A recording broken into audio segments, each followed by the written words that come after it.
कुछ श्राप ऐसे होते हैं जो सदियों तक जीवित रहते हैं। आज की कहानी है एक ऐसी यक्षिणी की जिसका प्रेम बदल गया था वीभत्स बदले में। मित्रों, आज मैं आपको सुनाने वाला हूं मध्य प्रदेश के एक छोटे गांव कांतिपुर की सत्य घटना। ये कहानी है 25 वर्षीय आर्यन की, जो एक फोटोग्राफर था और पुराने मंदिरों की तस्वीरें खींचने का शौकीन था। आर्यन को नहीं पता था कि चंद्रगुप्त वन में स्थित चंद्रेश्वर महादेव मंदिर में छुपा है एक भयानक रहस्य, एक यक्षिणी का श्राप जो हर पूर्णिमा की रात सक्रिय हो जाता है। अक्टूबर महीने की एक शाम आर्यन अपनी मोटरसाइकिल से चंद्रगुप्त वन की ओर निकला। गांव के बुजुर्गों ने उसे रोकने की कोशिश की थी। बेटा, वो मंदिर शापित है।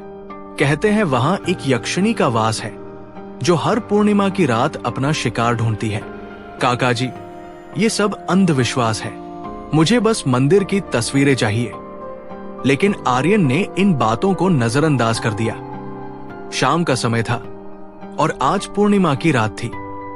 रात के 9 बजे आर्यन जंगल में पहुंच गया। घने पेड़ों के बीच टूटे हुए पत्थरों से बना एक प्राचीन मंदिर दिखाई दिया। मंदिर के चारों ओर अशोक के पेड़ थे और एक अजीब सी सन्नाटे की आवाज थी। आर्यन ने मन में कहा, वाह, कितना खूबसूरत मंदिर है, ये तस्वीरें मेरे करियर को नई ऊंचाई देंगी।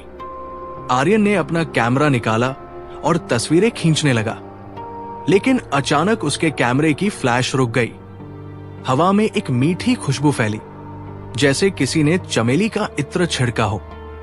तभी मंदिर के पीछे से एक मधुर स्वर गूंजा।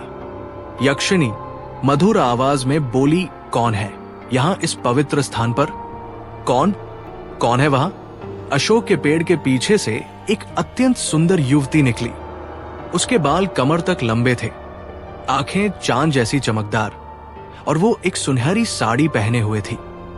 वो इतनी खूबसूरत थी कि आर्यन उसे देखकर सम्मोहित हो गया। मैं इस मंदिर की रक्षिका हूं।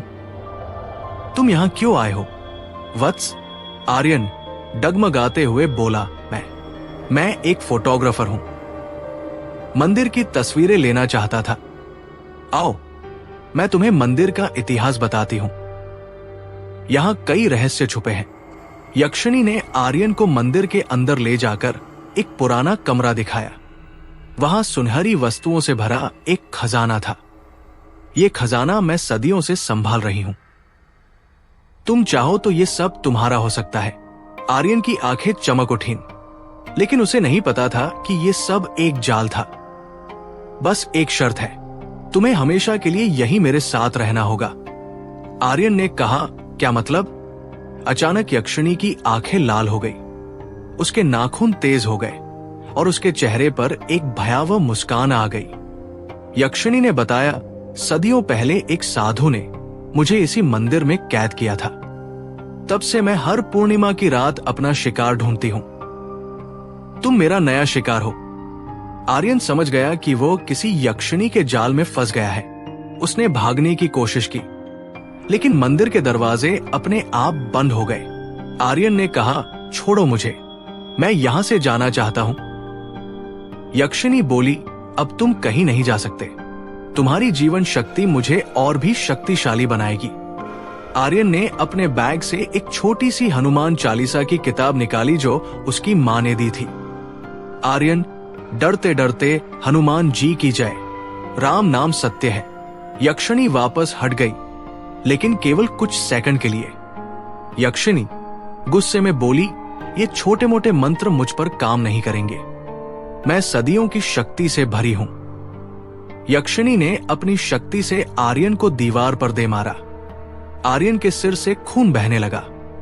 जैसे ही यक्षिणी आर्यन पर अंतिम हमला करने वाली थी, अचानक मंदिर में शिव जी की मूर्ति से एक तेज रोशनी निकली।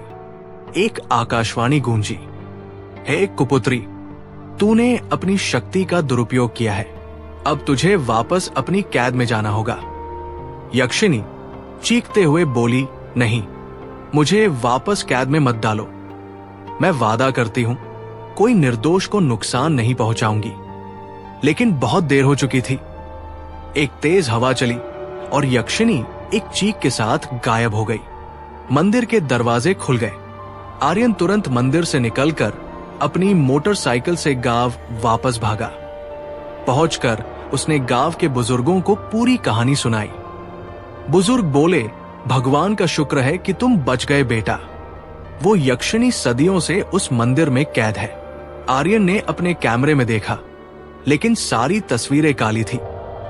केवल एक तस्वीर में यक्षिणी का भयानक चेहरा दिखाई दे रहा था। उस रात के बाद से आर्यन ने कभी अकेले जंगल में जाने की हिम्मत नहीं की। गांव वालों ने मंदिर के चारों ओर बाड़ लगवा दी और एक चेतावनी का बोर्ड लगाया, खतरा, प्रेतात्मा क्षेत्र, प्रवेश वर्जित। मित्रों, यक्षिणी एक शक्तिशाली अलौकिक शक्ति है। हमारे धर्म शास्त्रों में इसका उल्लेख मिलता है।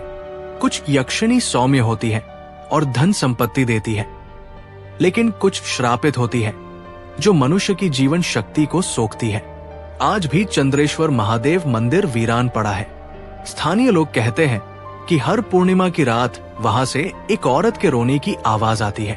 तो मित्रों, अगर आप कभी किसी पुराने मंदिर या वीरान जगह जाएं, तो सावधान रहिएगा।